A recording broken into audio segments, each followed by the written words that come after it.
Welcome. My name is Wilkins. Muhingi. I'm from Pan-Africa Christian University. I'm a faculty member in the Department of Community Development. I'm happy to present to you a paper today.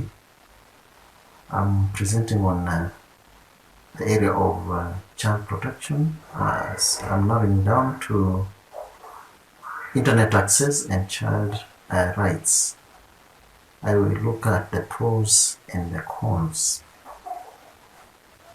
First, I'll start with my introduction. As I have earlier said, I'm from Pan-Africa Christian University. By training, I'm a medical social worker, and I have keen interest in the area of child protection and health. Allow me to start with a quote from two people, two scholars. One is Mason and Stedman, 1996, who said that we have to concern ourselves with listening to children. We need to see children's perspectives and those of practitioners and researchers, not as in competition, but standing together in the construction of dialogues.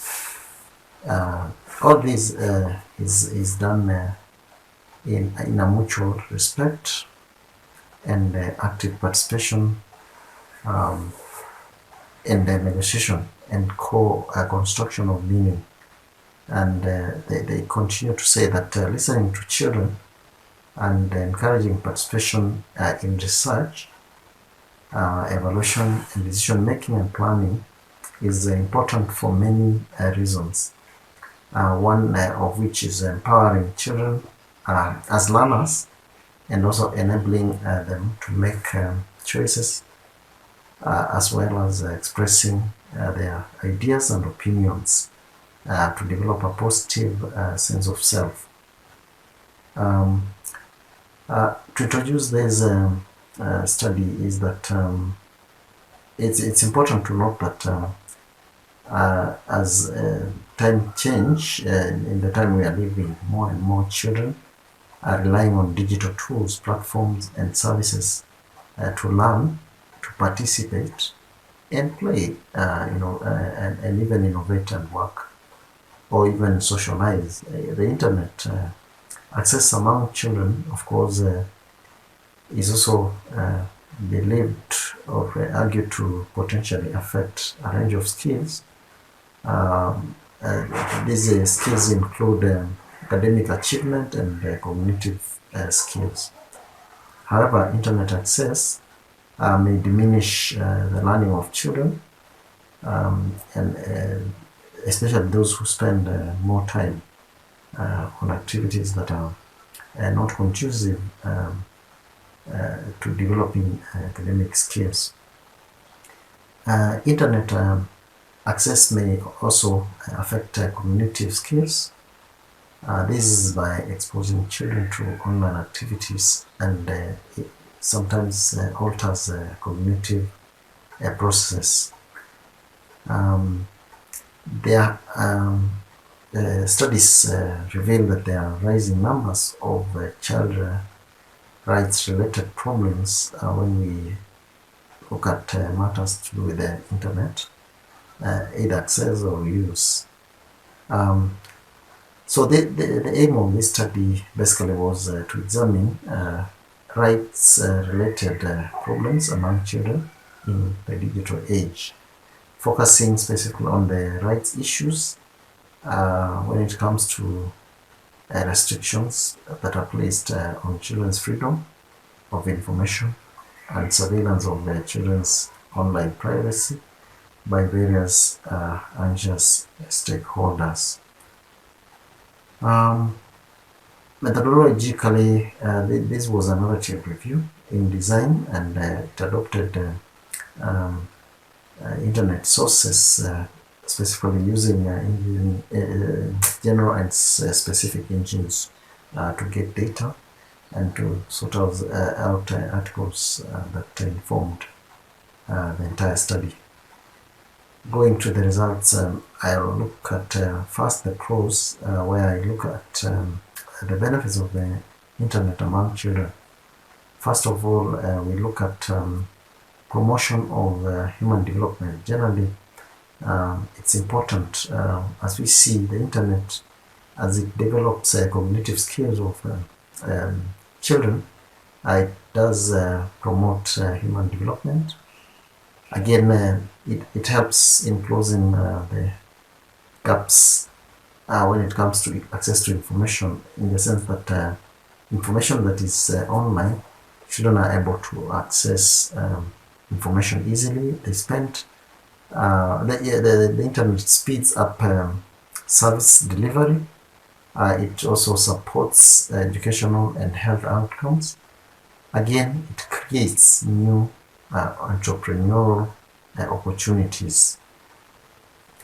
Looking at the cons or the effects, it's worth noting that the internet has some effects among children, one of which is to expose, or it does expose children to violence, depending on the kind of videos or certain materials they expose themselves to, which are like even gaming and the likes.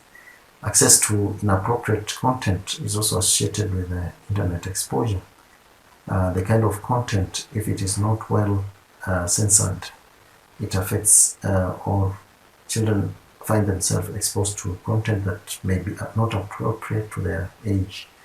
It does also sometimes expose, or people use internet to extend some goods and services to children that may not be conducive at their age or time, which is in a way violating their rights, or it's a bit abusive. And then there are concerns about excessive use, as I earlier alluded to. The time spent, when children spend a lot of time on internet, they end up losing out on very valuable or important time for other activities like academic activities. Lastly, there is an issue of data protection and even privacy. When children are exposed online, then they lose out on this. Their protection is not very guaranteed, or their privacy. The information that is exposed on the internet, because it's for public consumption. Further on the results, we look at children's rights. The specific children's rights that are affected, one is the participatory rights.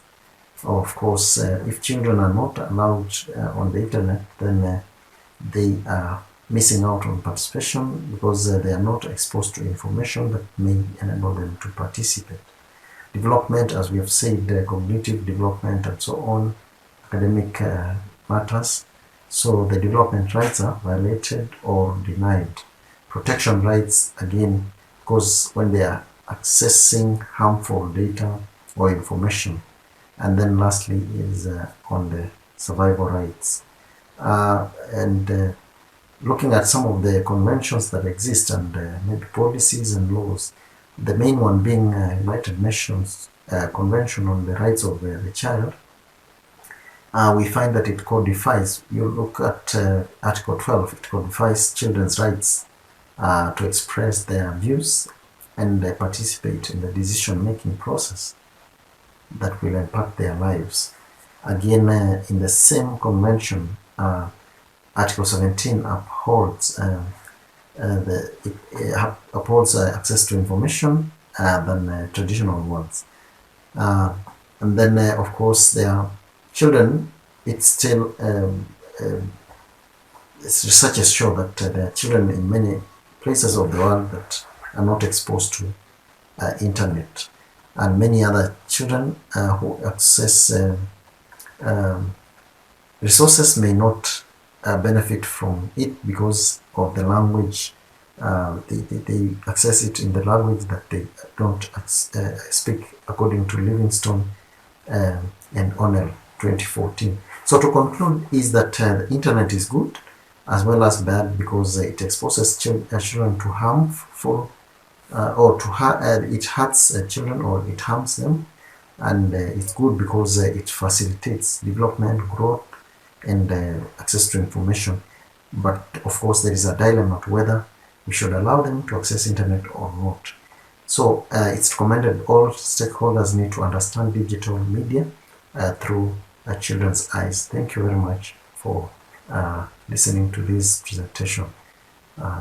Thank you and have a nice time.